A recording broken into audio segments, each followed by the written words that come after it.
ये कहानी है हरी नाम के एक किसान की और उसकी एक प्यारी सी बकरी की। मतलब ये सिर्फ एक जानवर नहीं थी। हरी के लिए तो ये उसका परिवार थी, उसकी पूरी दुनिया।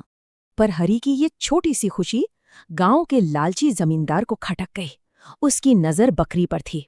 हरी ने बेचने से साफ मना कर दिया, पर जमींदार के आगे उसकी एक न चली। और उसी रात जमींदार के आदमी बकरी चुरा ले गए। बेचारा हरी एकदम अकेला और बेबस रह गया। दुख में हरी ने पेड़ के नीचे एक दिया जलाया। उसे क्या पता था ये छोटी सी उम्मीद किसी को बुला लाएगी। और दिए की रोशनी से पेड़ में रहने वाला एक भूत बाहर आया। उसने हरी को परेशान देखा और वजह पूछी। हरी ने सब बताया।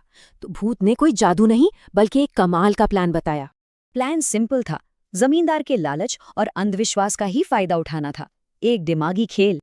अगले ही दिन हरी ने पूरे गांव में ढिंढोरा पीटा कि मनहूस बकरी गई और उसकी किस्मत चमक गई। ये बात जमींदार तक पहुंची तो वो घबरा गया।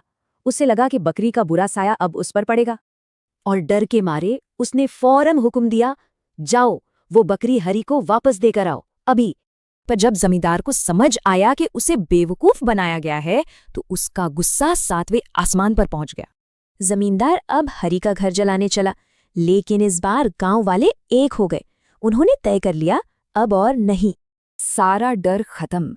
पूरा गांव हरी के साथ खड़ा हो गया। अब उनकी एकता ही उनकी सबसे बड़ी ताकत थी। उन्होंने जमींदार का घर घेर लिया और कहा, हरी को छुआ तो तुम्हारा घर जला देंगे। इतने लोगों को एक साथ देख जमींदार की हवा निकल गई। वो अपना घर हरी को देकर गांव से भाग गया। तब भूत ने बताया कि वो राम नारायण है। जमींदार ने उसकी भी जान ली थी। आज उसे इंसाफ मिला। हरी ने भूत को अपने साथ भाई की तरह रहने को कहा। अब उनके पास दोस्ती और एकता की दौलत थी। ये कहानी एक बहुत पुरानी और सच्ची कहावत को साबित करती है। मतलब जिसका रक्षक ऊपर वाला हो या कहें कि अच्छाई हो, उसे कोई नुकसान नहीं पहुंचा सकता। तो ये कहानी एक सवाल छोड़ जाती है, जुल्म के खिलाफ क्या बेहतर है, सीधी टक्कर या फिर कोई चतुर चाल।